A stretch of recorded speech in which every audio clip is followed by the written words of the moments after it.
Hello everyone and welcome to today's analyst webinar. My name is Michael Wolf. I'll be your moderator today. And before we get started with our webinar entitled Engaging Mobile Users, Maintaining Relationships After the Download, I want to very briefly talk about today's GoToWebinar platform, which is the interface through which you're viewing the webinar. Please notice that you can submit questions through the GoToWebinar interface. Your questions are important for the conversation, so please submit them as you think of them, and I'll work them into the conversation or try to answer them at the end of the discussion. If we don't get to them, either GigHome or our sponsor will follow up with you. Also, please note that occasionally you'll see my mouse on the screen. That's unavoidable, and I'll try to keep it to a minimum, but I do apologize for the distraction ahead of time. Now let's get on with our analyst webinar.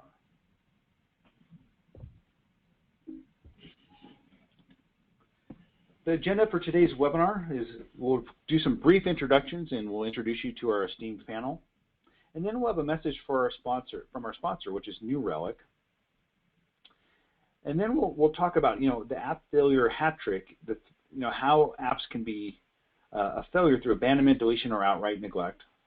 Then we'll look at the reasons behind why a consumer who downloads an app may ultimately abandon it or delete it or just neglect it. Then we'll talk about what happens in terms of monitoring, how you can monitor what happens after the download and strategies for that. And then we'll wrap up. Our last chapter will be strategies for app success, how to ensure that your app actually is engaging and used by the customer and doesn't become one of the 90+% of the apps on their smartphone that ultimately they don't use very much. And then we'll finish up with some Q&A. Well, let's get on to introducing our panelists. As I indicated, my name is Mike Wolf. I'll be your moderator. I am the Chief Analyst with Next Market Insights and a member of the GigHome Analyst Network. We also have with us Larry Cornett. Larry, can you tell us a few words about yourself? Yeah, thank you. Yeah, hi, I'm Larry Cornett. I'm the founder of Brilliant Forge. It's a product strategy and design consultancy. I have roughly 20 years of experience here in Silicon Valley. I've worked at a range of companies from very small startups to large global corporations. Mostly focused on consumer experience. So I've worked at Apple Computer, eBay, and most recently I was the head of consumer products for Yahoo Search. And so basically I help companies focus their capabilities into creating products and services for consumer markets. Great. We also have with us Derek Curtin, the principal analyst of the Curtin Group and also a member of the GigHome Analyst Network. Derek, can you tell us a little bit more about yourself? Sure. Thanks a lot. I'm Derek Curtin. I started mobile development actually way back in 1999. I worked for a division of Disney called InfoSeek, which was Internet Portal at the time. And I was in charge of mobilizing all the portal content, and then also kind of straight into mobilizing ESPN, ABC, ABC News, and other Disney content in 1999 through 2001. Those were simpler days, but a lot of these same issues are still faced today. In 2001, I went out as an independent consultant to part of my firm, the Curtin Group, and I've been doing that ever since. And also, I'm chairman of the Telecom Council of Silicon Valley, which I founded in 2007. And that's a regional organization out here where over 120 members get together and talk about innovation in the telecom and mobile telecoms industry.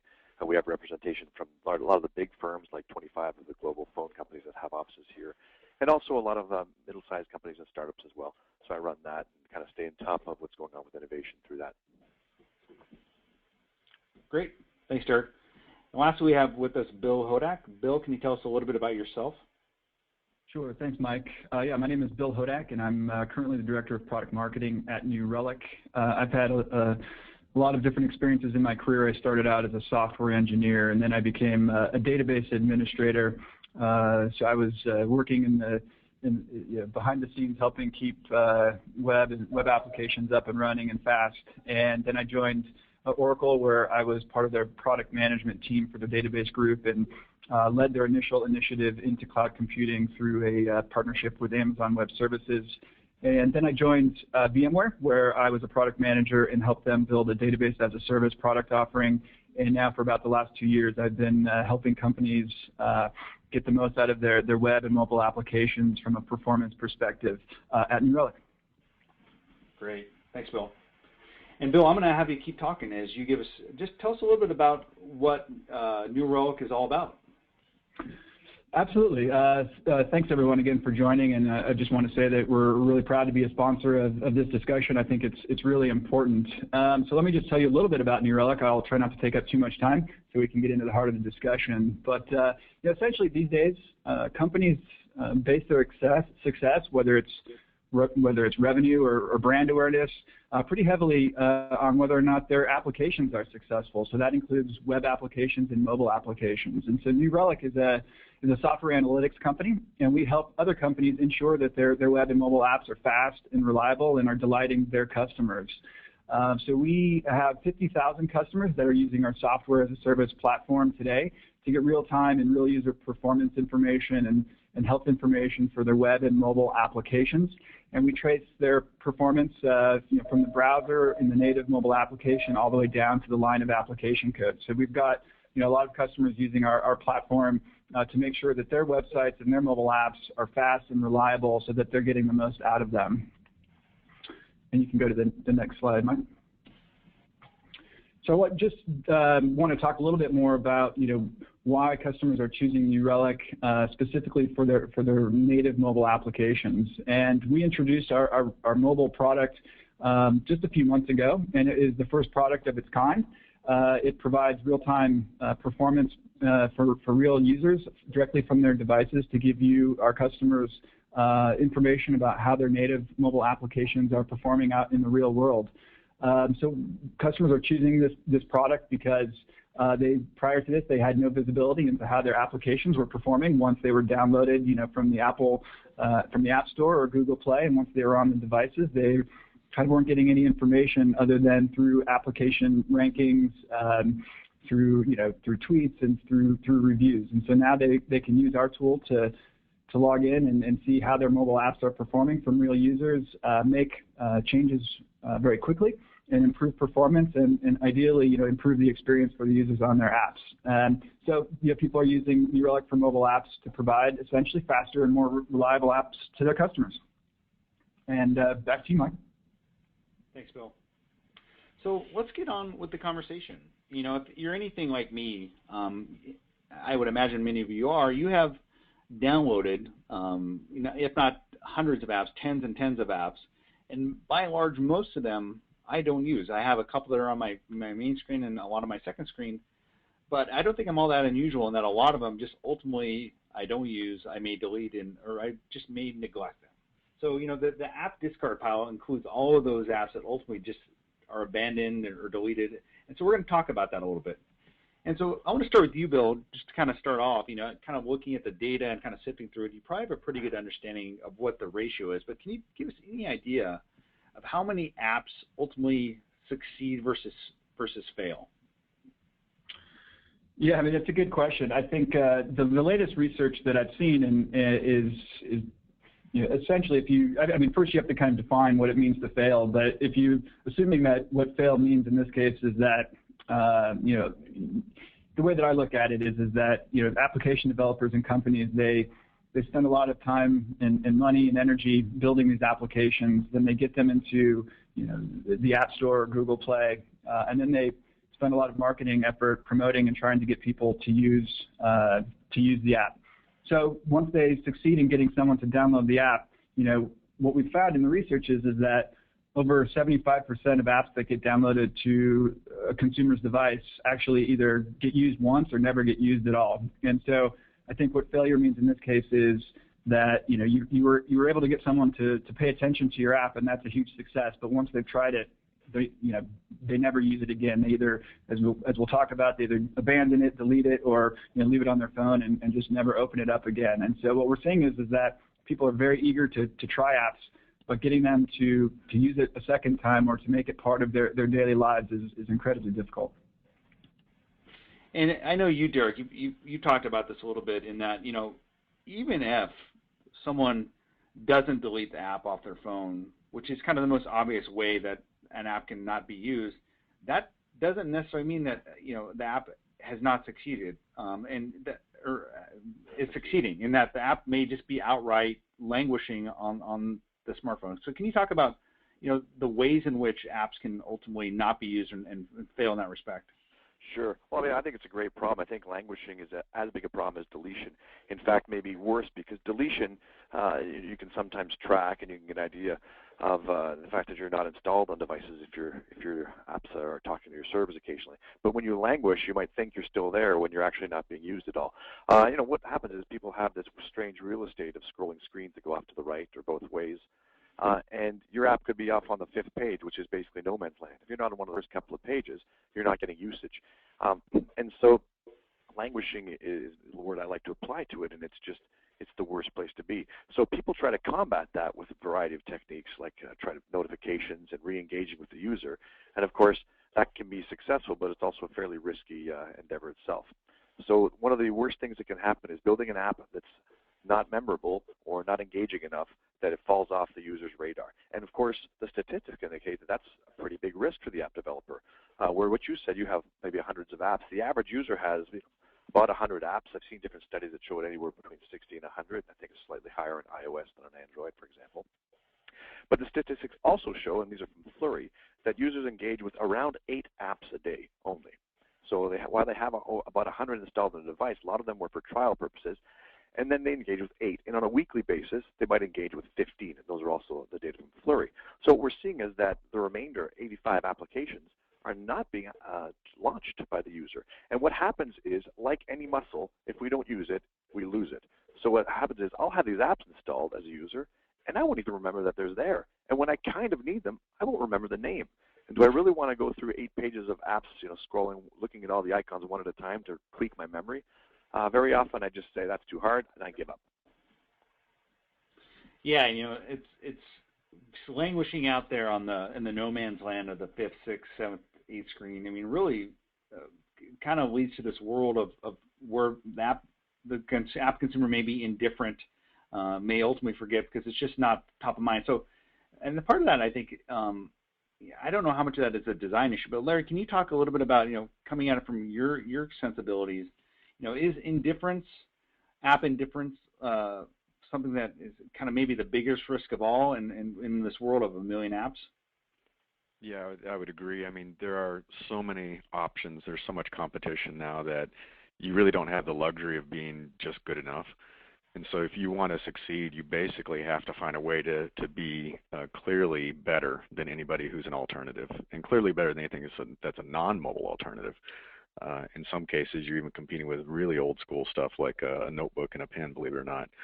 And so I think where I see that mobile apps succeed is when they use the unique advantages of that device, the fact that it's hyper-local, the fact that it's extremely personal, it's with the customer at all times, and you use those unique advantages to solve the problem in a way that nothing else can. And where you see apps fail is when they fail to exploit those advantages. And so if they're not really using the mobile device platform in any unique way than something that could be used on a laptop or some other type of platform, then what's the point of it being a mobile app in the first place? And then kind of the flip side of that is if they're failing to deal with the weaknesses of the platform, and there are weaknesses. I mean, it is a small screen. The keyboard is very frustrating, very limited processor, very limited memory. And so you have to be smarter. There have to be ways for you to hyper-personalize that experience so you're not requiring the user to constantly type in a lot of data. And be smarter about frequency of use so that you're recognizing when they do something again and again, and you're offering that as a choice right from the start rather than acting as if it's a first-run experience every single time. So that's where I see success or failure. Are you using the unique advantages of the device, or are you failing to exploit them? Are you dealing with the weaknesses of the device, or are you forcing people to interact with those weaknesses? And I would imagine, Bill, that these are some of the things that can be gauged, and we're going to get deeper in analytics, but I would imagine a lot of this stuff you can actually kind of monitor and track. Yeah, absolutely. And I guess I would just add to what Larry was saying in that, one of the, I think about in terms of whether or not that app ends up on the first screen or the 8th screen really, I think, depends a lot on that first experience. It's like kind of the $1 million minute, right? You find an app and you download it, and what happens after you download it may dictate whether or not whether that app is going to be critical to your day-to-day life, or whether you're going to delete it or put it on the 8th screen. And so we certainly see that having that first initial experience with the app is critical, and there's lots of different components to that. And one of the primary things that we help our customers focus on is the performance. So if the first thing you do when you download an app is have to create an account or log in, and that process takes minutes or fails with an error, it's very likely that customer is going to abandon that app because people just have a low tolerance for issues with apps. There's 10 more apps just like yours, so if it doesn't work out of the gate, you're probably in trouble. Yeah. So we talked about languishing and deletion and all these different ways which the customer shows you explicitly or not explicitly that they're not necessarily interested in doing business with your app. But let's kind of get down to the nitty-gritty, and so let's talk about, well, what are the reasons this becomes an outcome, and so why ultimately apps fail. I want to have a little bit of a conversation about that. And so, when I look at the different ways in which I interact with apps, and which I've observed other people interact with apps, there's a lot of different touch points there that ultimately can lead for me to vote by deletion or vote by just ultimately ignoring it. And I think from the get-go, probably the most important is this onboarding experience. So I want to maybe talk to you, Larry. And, when you look at the way in which apps are designed, I think that the onboarding, the first experience that a consumer has with an app is just so crucial. Would you agree with that? Yeah, I mean, you roughly have a few seconds to impress or upset the customer. I mean, people really are going to give you anywhere from maybe 30 to 60 seconds at the most when they launch that app. And they're just, very, very similar to what Bill was just talking about. There are a lot of opportunities. They're very impatient. It's very easy to install and very easy to uninstall apps. And that's changed the behavior. And so there's a lot of, call it tasting, if you will, where they'll try a bunch of apps. They'll install a bunch of apps, try them. They're like, okay, how does this app work? And you have 30 seconds to impress them. So if it's a really easy onboarding process and there's not a lot of barriers to getting the value from the app immediately, then you have a chance of actually becoming an app that they use frequently. But if you put up a bunch of barriers or it's very difficult to onboard with the app, and like we were saying earlier, they have to register, they have to create an account, you force them to connect with Facebook and import their friends, then immediately you've created a barrier that they're basically going to say you're not worth the trouble. And so it is important to have a really fantastic first 30 seconds with that app. And then over time, you can engage deeper and you can offer alternatives for them to essentially engage, pay for additional features with the product. But there should be value, very clear value in that first 30 seconds.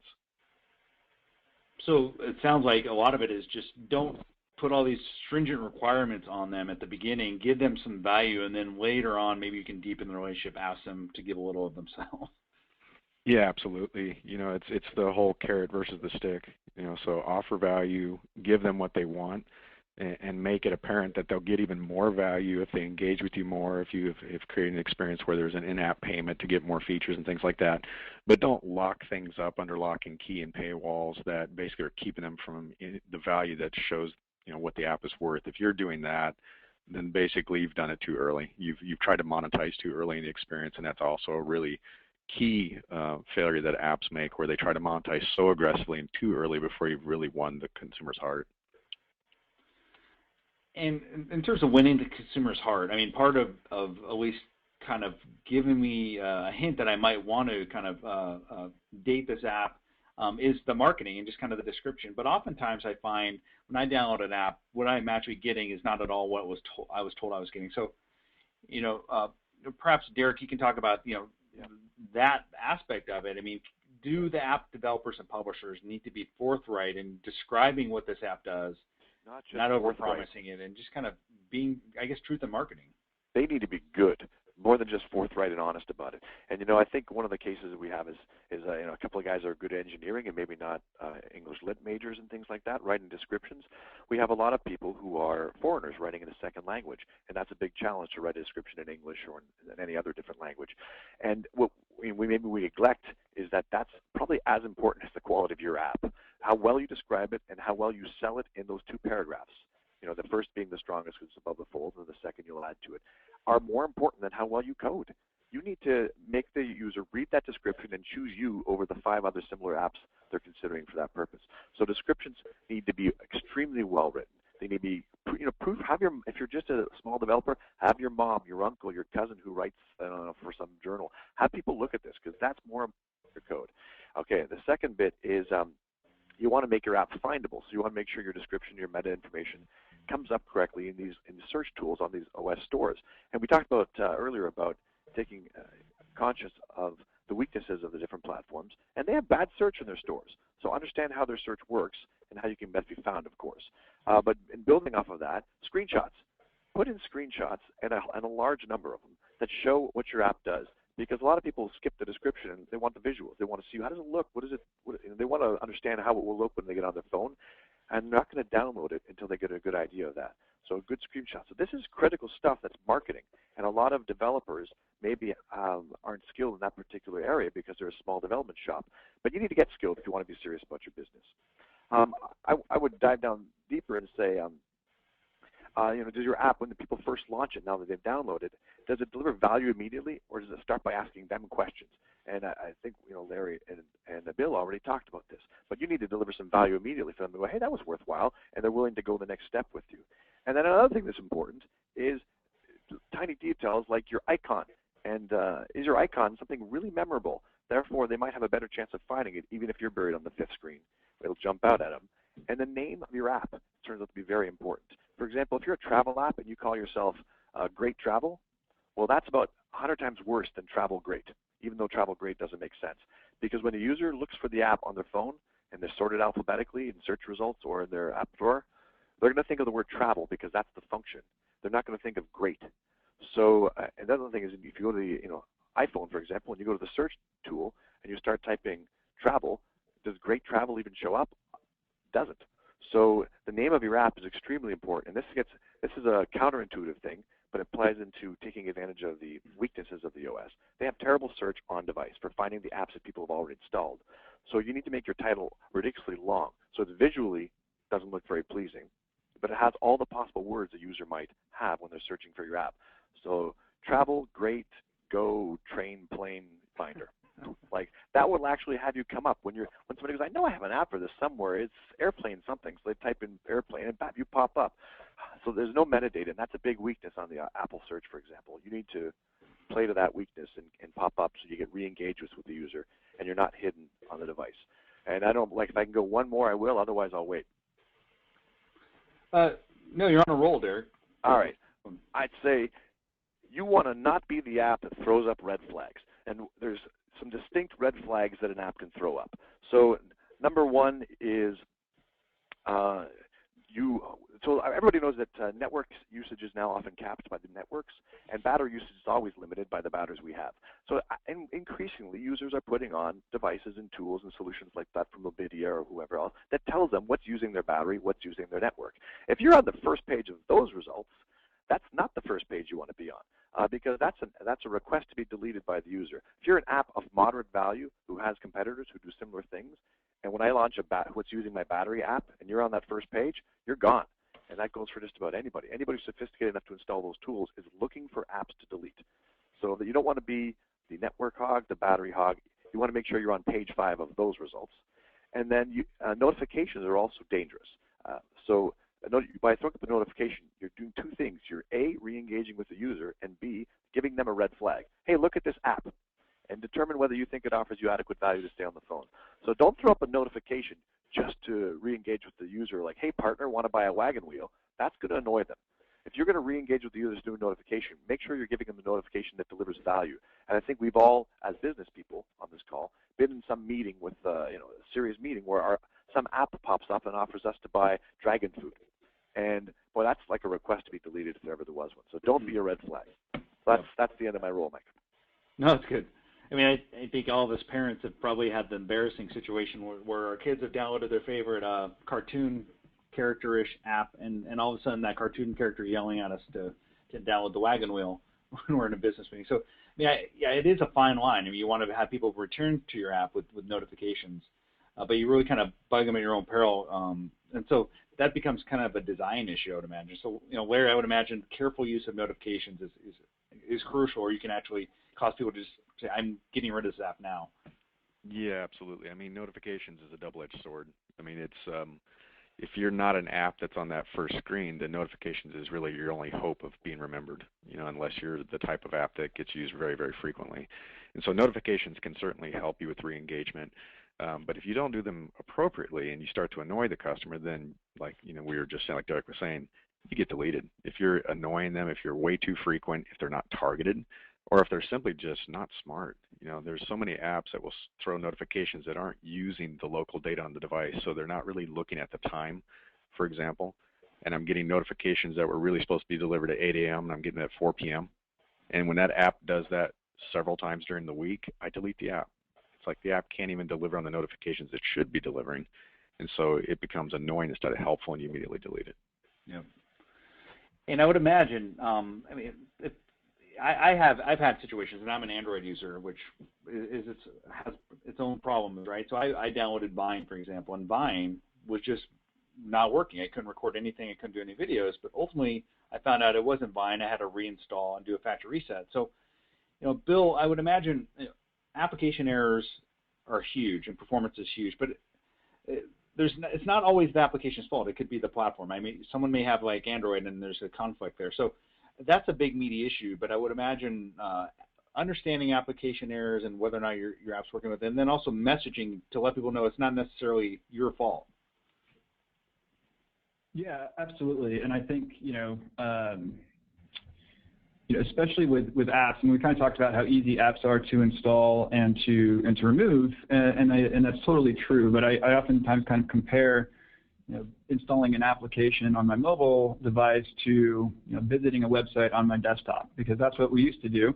And that was a pretty low commitment, right? You typed in a URL and the site returned an error or was slow, and maybe you have a more propensity to go back and try that again because it's easy to do. With an application, there is a commitment that you're making. It's a little bit more intimate, that I'm actually going to install you on my device. And so when you do that and you start seeing errors, or the application, the wheel just spins because it's waiting for something to happen, it kind of causes fear in the user's eyes, and that what's this application doing, and is it hurting my phone?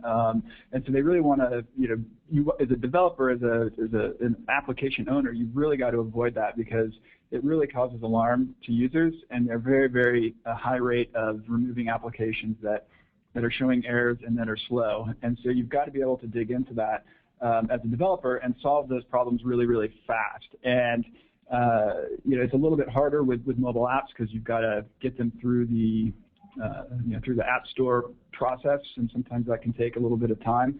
But what we're finding is that people are really gravitating towards finding out this information fast, because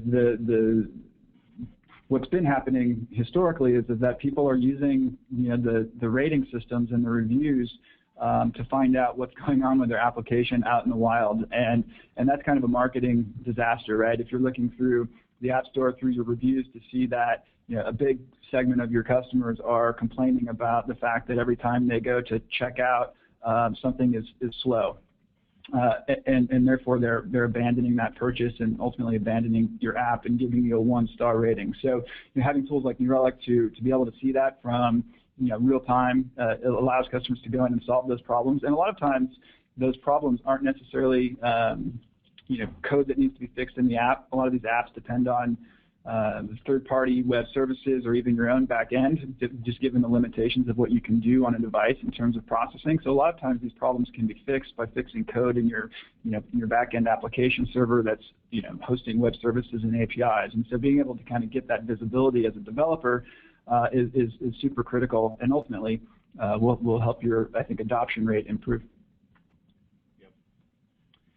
We have a question from the audience I just want to ask, and it kind of goes back to, I think, the first chapter of conversation, and Stephanos asked, do you think that giving free services to first-comers is a good practice? So I guess kind of getting at using the freemium model as kind of a way to kind of get people to draw in. I would imagine that, Derek, you would think that certainly it's a well-used practice. Giving off services for free is a well-used practice. Would you recommend it to people who don't necessarily use it well or use it at all?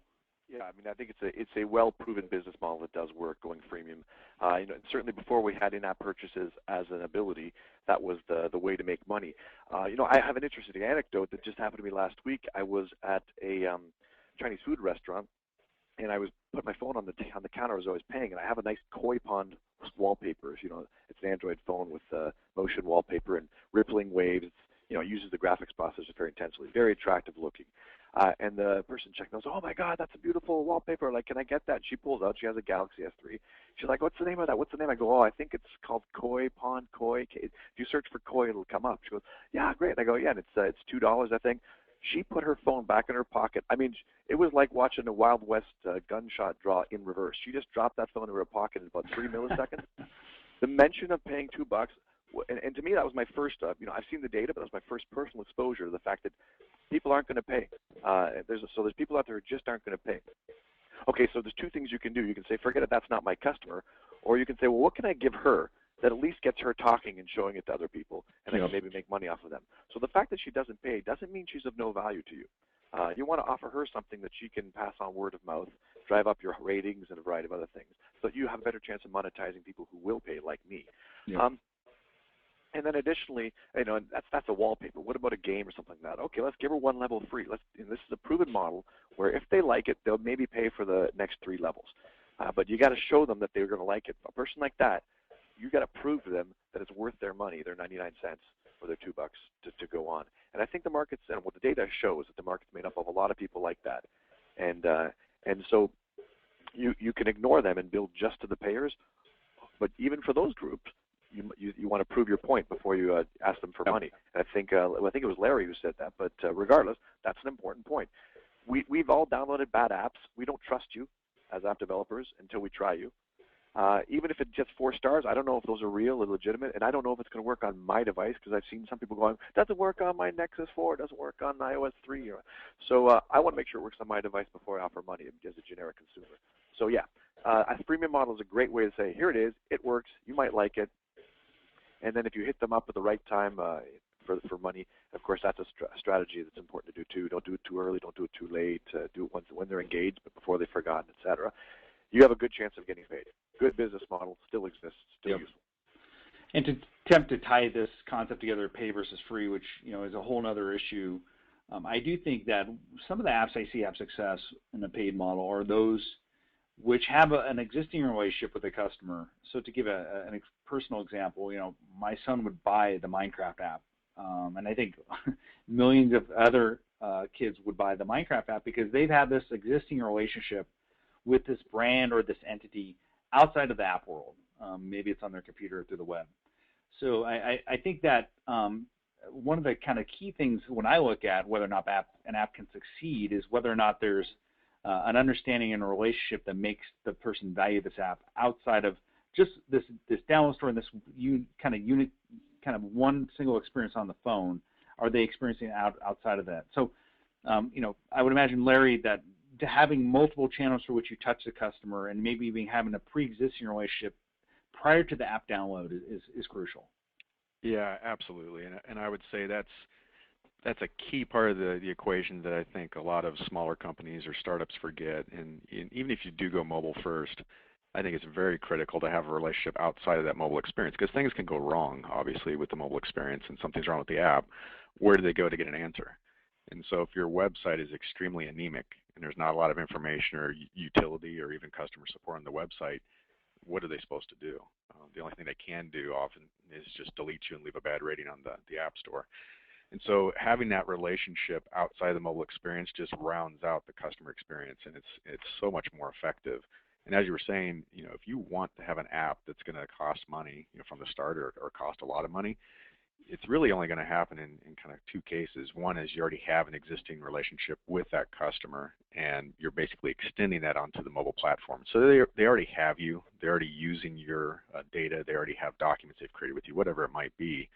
And so being able to extend that onto their mobile device, they're like, sure, I'll pay for that because I already have this relationship with this business.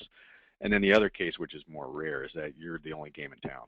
And so there are cases where there are some rare apps that, because of some unique relationship they have with a data provider, whatever it might be, they're really the only ones who can do it. And so you're kind of stuck, and that's not a good situation to be in, and they can get away with that, but as soon as competition emerges, then they'll lose that advantage. But really you have to build that relationship outside of the mobile experience if you want to have a hope of having a great mobile relationship as well. Three extreme cases in point that are anecdotal, but Slingbox, I bought, years ago, I bought a $200 Slingbox. I committed to using it as a mobile, video streaming service. And they built a mobile app, which I thought, great, exactly what I want. Don't have to watch from my laptop. I can now watch from my phone. It's a $30 app, and I paid them for it because I was already $200 in, and the utility was there. And I'll tell you what, I ground my teeth and was angry about the price because I think that's ridiculous, but I paid it.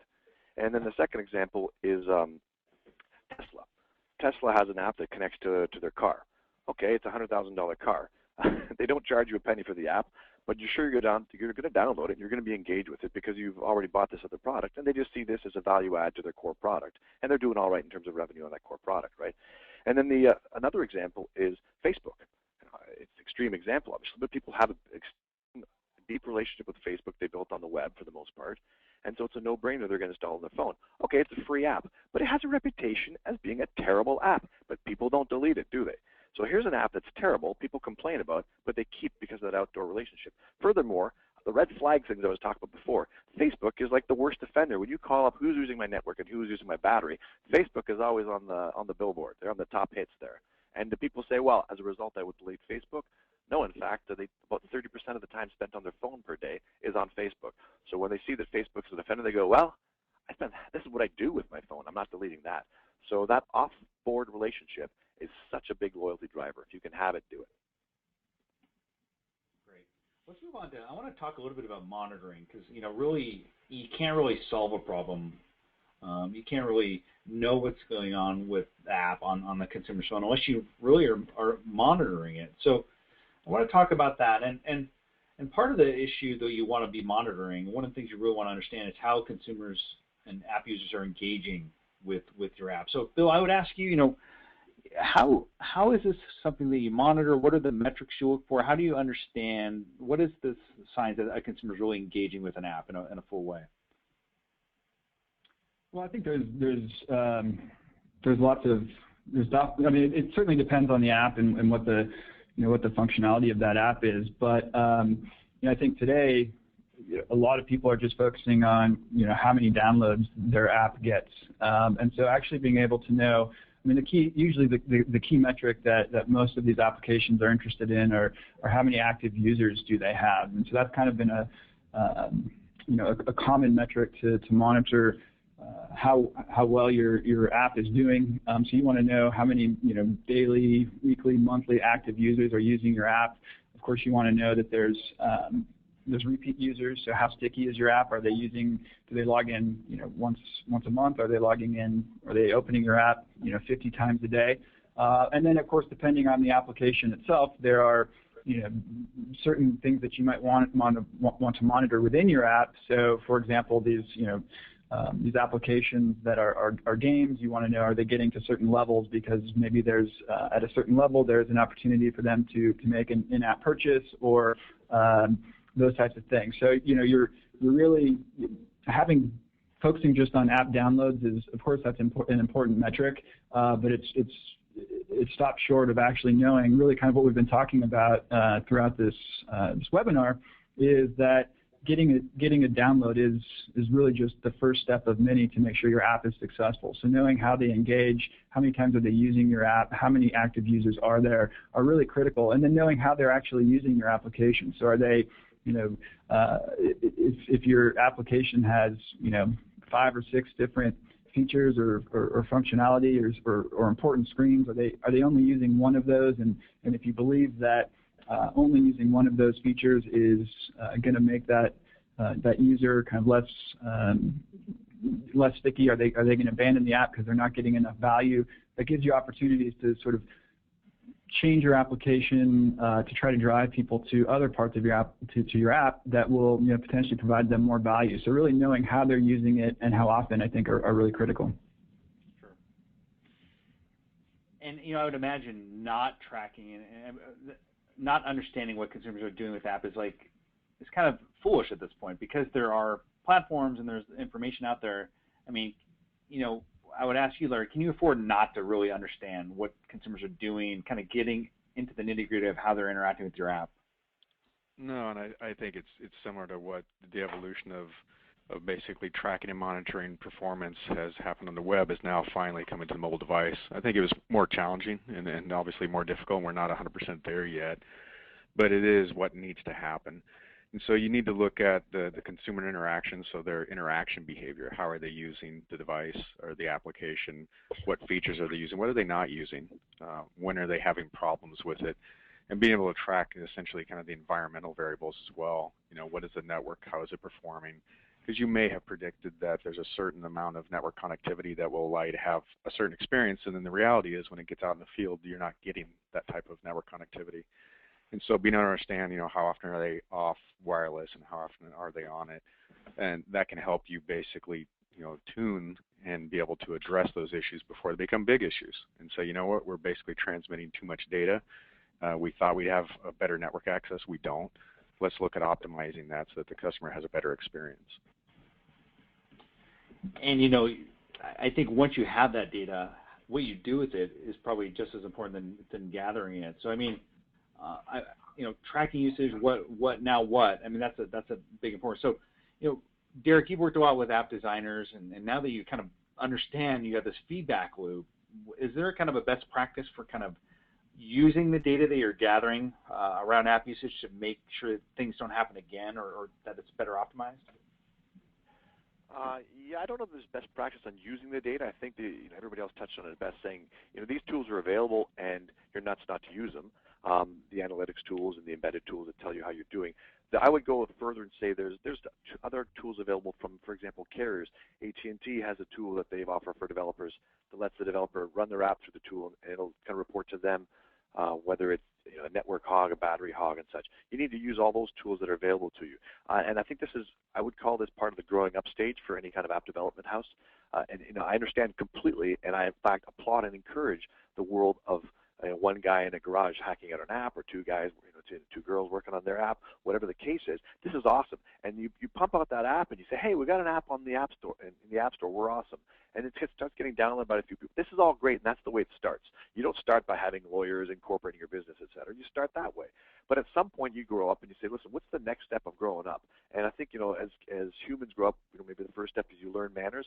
Manners are, hey, that's the analytics of the development. Well, that's the first step. Okay, how's our app doing? Where is it weak? What tools can we use to make it better? How can we test it more thoroughly before we put it up there? And I think people make the mistake of letting their first tool be the ratings they get in the App Store.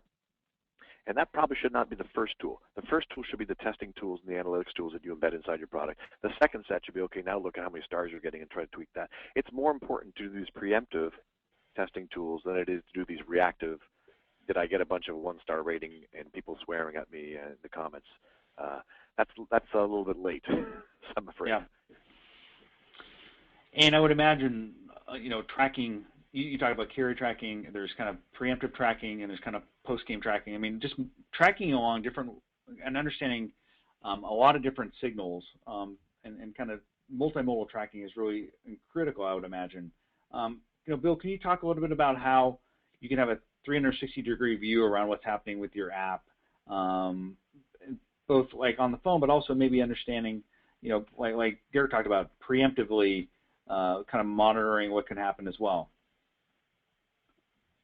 Yeah, I mean, I think the mobile monitoring sort of industry is really just getting started in many ways. I think back, when people started developing websites initially, I mean, they were looking at Apache log files to find problems, and now there's a whole industry for doing sort of proactive monitoring and solving problems, whether they're performance and those kinds of problems before they affect users. And so I think the monitoring that we've introduced is, as I said, was kind of a first solution in the market, but it's kind of getting mobile developers back to using the tools that they probably were using when they were web developers, and so that they can be proactive and not reactive. Because like Derek was saying, when you're looking at a 1-star ranking, it's too late. You're reacting to something that's already happened and apparently has already affected a ton of users. And so, I think getting developers to have these tools in place out of the gate is going to help them avoid those types of situations. And one of the difficulties with mobile apps is they're spread across all of these different devices. So actually being able to know what's going on versus a web server, it's kind of centralized. It's in your data center. It's easy to monitor. Well, how do I monitor my application when it's running on 5 million devices that are spread out across the world? And can I find out, is there a particular, does my app run really well on the iOS 5 versus iOS 6? It's really slow. And is my adoption on iOS 6 better or worse than iOS 5? And so should I tune my app? How should I tune my app? Should I tune it for my most popular device? And how do I know that?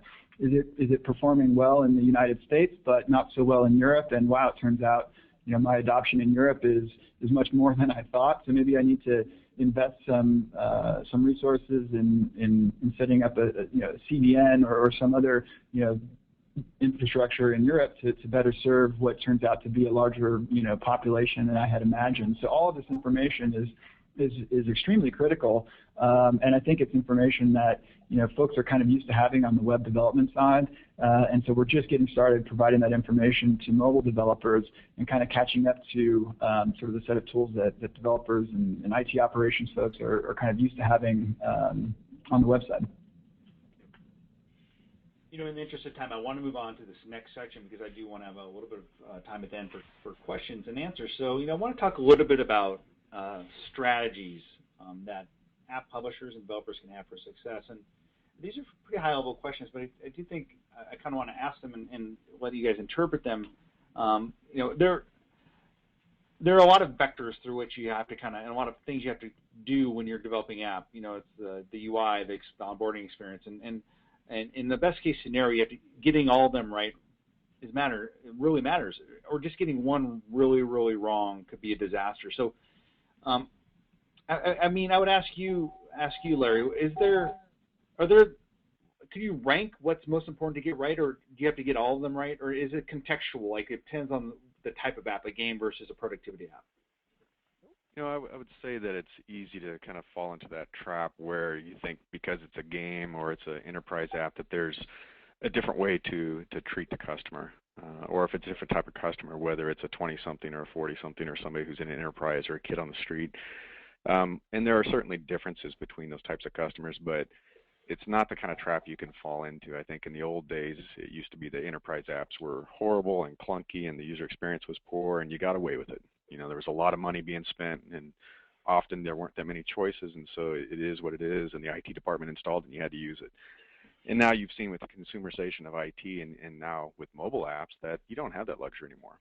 There are people using Dropbox to transfer files within the enterprise and it drives the IT guys crazy, but that's exactly what is happening. And it's because the experience was fantastic and it was so easy. So I think one of the key things for success is really early customer engagement.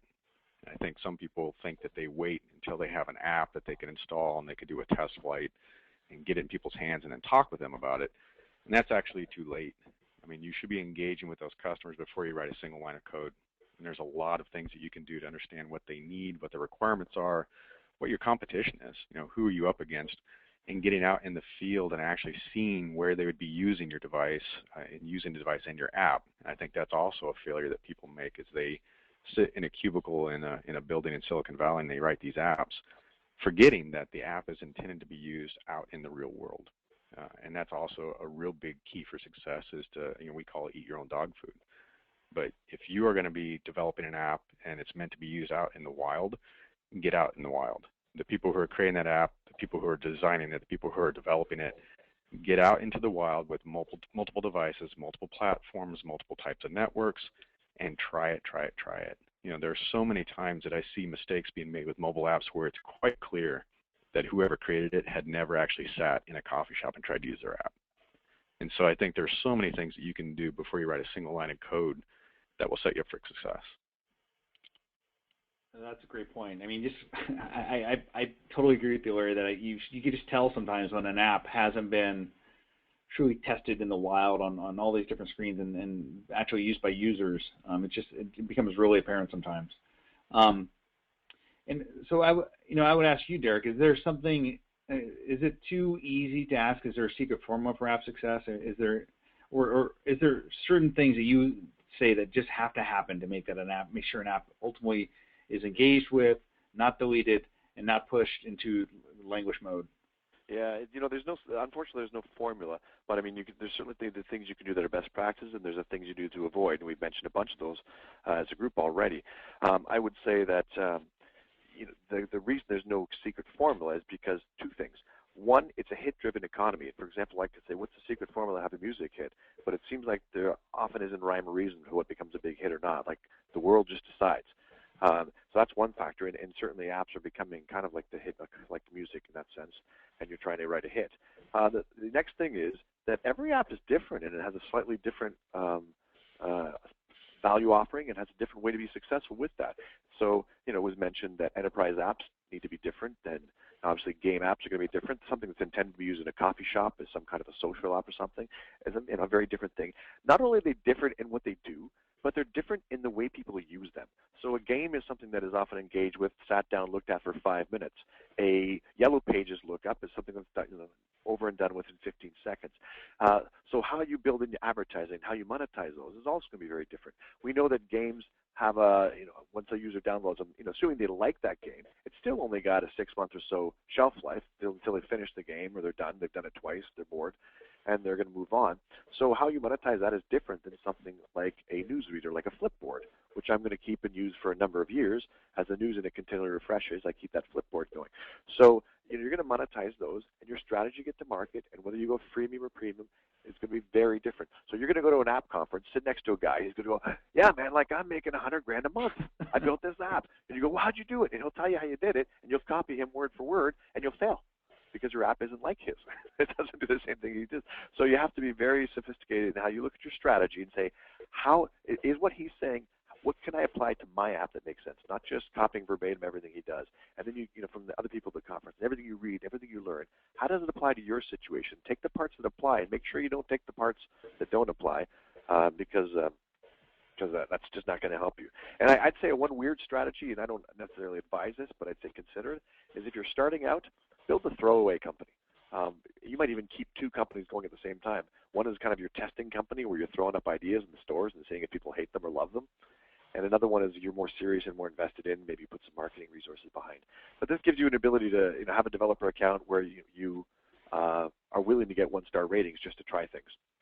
It's a different idea. And certainly for people engaging, building their very first app, you probably want to make that a throwaway company. You don't want to put your best name on that company because you might get a few 1 or 2 stars and have a really cool company name you picked to be kind of tarnished forever. So think about having a throwaway. And if the throwaway company has a success, you can then do an acquisition of your own company. Right, exactly. Put out or better yet, a sale to someone else.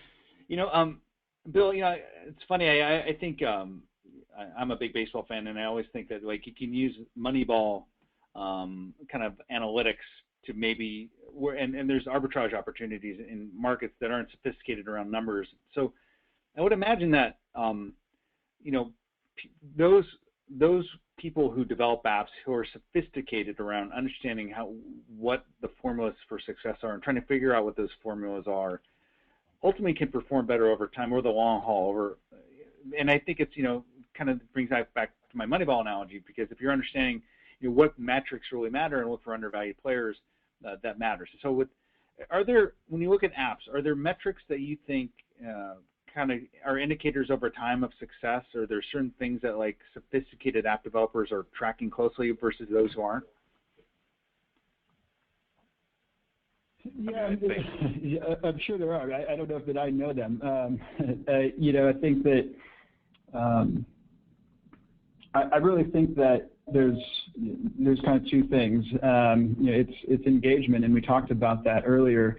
I think that it really is app dependent, but I think there's some consistent sort of strategies across the board and monitoring engagement, knowing how your users are using your application are critical. You use that to change, go back to R&D and remove features and tweak features and make sure that the features that are engaging are more highlighted.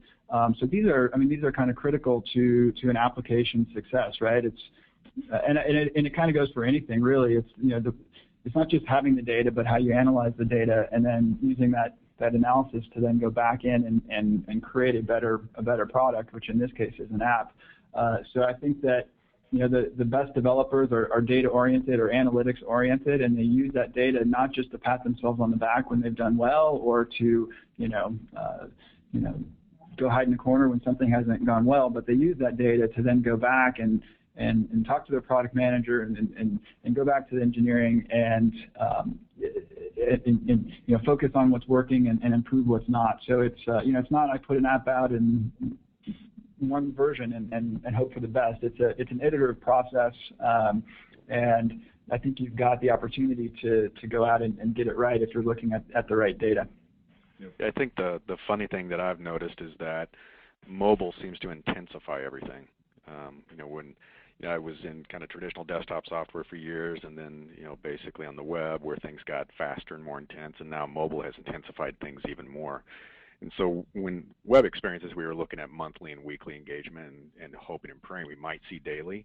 I think mobile is even more intense. And so I think it's gone from people saying, oh, do I have monthly or weekly engagement, to saying I must have daily engagement and hourly engagement.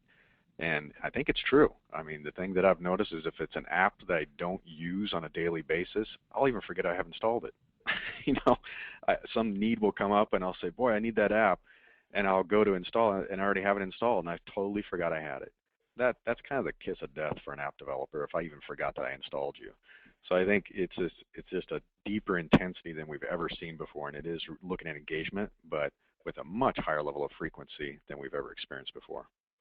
And to your point, Larry, that you often can forget that this app even exists on your phone. I mean, the bullet point I put there, getting outside the app, engaging through multiple channels, I thought of that basically based on our conversation previous to the webinar, in that a lot of people can use sophisticated ways to touch the consumer once they're engaged with the app initially, such as email notifications, which is completely outside of that, but it's another channel to poke the customer and say, hey, I'm still here. I have a new feature. Why don't you go and try me out again? So I think that could be another potential strategy. Just don't think that the entire way in which you interact with an app, with a customer through an app, is just on the smart screen itself. Absolutely. We have questions, so I want to move quickly to Q&A because we do have a few questions. We have one actually specific to New Relic from Chris. So for you, Bill, Chris asks, does New Relic provide app analytic info? And well, certainly it does. And he goes into details, clicks on buttons, etc. So can you give a little bit of granularity about the type of analytics information in app that New Relic can give? Sure. Yeah. So we're focused, at least initially here, primarily on the application's performance. So we're looking at response time. How fast is the application performing? Is the application returning errors? And we then kind of break that information down in a bunch of different ways. So as you can slice and dice the performance. So the performance data by device, by carrier, by region in the world. We give a nice comparison of performance across different app versions. So one of the common use cases for our customers is they release a new version of their app in the App Store, and let's say they've got 1 million users, and in the first couple of hours, a couple percentage of those users upgrade and they notice that there's a performance problem. Well, they can go and identify that problem with New Relic, fix it, and get a new version of the app out immediately before all 1 million of their users are using it. So that's a kind of a common use case. We also focus quite a bit on monitoring kind of the whole ecosystem. So a lot of apps these days are monitoring a lot of the apps these days are highly dependent on what we call web services or APIs. So we monitor those as well, and if the web service that the app depends on is actually running in your own data center, or is an application server that you're responsible for, then we can kind of trace performance problems all the way down into the application server as well. So it's kind of an end-to-end app, performance monitoring, error monitoring, network latency issues. and then breaking that down across devices and carriers and things of that nature. Great. There's a question. I'm not sure this is app performance specific, but Chris or Carlos Apodaca asks, do you think WhatsApp made a wrong pricing decision? I'll throw that at Derek, because I think Derek, do you have any thoughts about that? I think, well, I have WhatsApp, and I believe I paid nothing for it, correct? So, yeah, that's far. I think free is not the right price to ask for. They got to find a way to monetize it. So they got, you know, as they go forward in the future, they've got to shift to a different kind of business model than everything for free. Yes, but I don't think they've boxed themselves in. I think when they get that kind of loyalty built in, once people build their networks around WhatsApp, they will be able to ask for some amount of money or push some kind of advertising, and have people, just as they're willing to put up with Facebook being a battery hog and a network hog, they'll be willing to pay some amount of money for WhatsApp. This one's a little bit of an app discovery question, which I think is the perennial thing that I think app developers and publishers probably think about the most. So it's a little bit outside of the kind of app after the download is pre-download. But any strategies? The question is from Chris. Any strategies to market a brand new app which is not from big brands like Coca-Cola, or has not been reviewed by any reviewers? I mean, there's a lot of conversation about this, but I mean, Larry, I'll let you kind of talk about that. Any strategies that you think work around in terms of if you have no brand to pull you in, or you haven't had a lot of reviews to kind of get discovered? Yeah, I mean, it is challenging. It's easy, I think, for the big brands to push something out and it's not even that great, and it gets noticed and goes in the top 10 in the App Store, and that's lovely, but no one else has that luxury. You know, I think what it still matters more than anything is referrals. And so with apps, you know, if you're not going to get promoted in the App Store and you're not a big brand that can promote it on your website, then really you need to look at referrals from social networks and from connections. And so being able to have some reason, Dropbox is a great example. Did anyone know Dropbox when Dropbox first came out? Were they attached to a big brand? Absolutely not. But it was very brilliantly executed. What they did is create a very simple product. They created a very viral video that was funny, and it was very easy to understand the value of what that app did, that people started sharing. And it got up on YouTube, and it got, you know, lots and lots of views, and everybody at least knew what Dropbox was, and then the referrals started coming in. And so people started saying, hey, use Dropbox, and if I use Dropbox, I'll get more space. Brilliant. PayPal did the same thing in the early days, right? And so it's one of the most powerful things that you can do is create a model that has people in your trusted network tell you to use this application. It's much more valuable than anything else. And the fact that you get some kind of value from doing that. So it's not just pro bono where you're referring it into your network, but when you refer it into your network and people engage with it, value comes back to you as a user of that app. It's an absolutely brilliant system. And so I think that's really the path that you have to take if no one has heard of your brand, and if you're not connected to a big brand. You have to take that path because you might not get the attention of the people and the journalists and so forth. Yeah. Great points. Well, I want to be respectful of time. We are a couple minutes past the hour, and you know we try to run a tight ship around timing of the webinar. So I'm going to bring today's webinar to a close. If we have any other questions, we'll just make sure we follow up with them afterwards. I do want to thank our sponsor, New Relic, for sponsoring it and making this possible for all of you to listen to the webinar today. I also want to thank our panelists. You guys were great. And lastly, I definitely want to thank the attendees. You guys had some great questions, and we also appreciate you giving us an hour of your time. So with that, I want to thank everyone and bring today's webinar to a close. Thank you, everybody. Thank you, everyone. All right, thanks. Bye.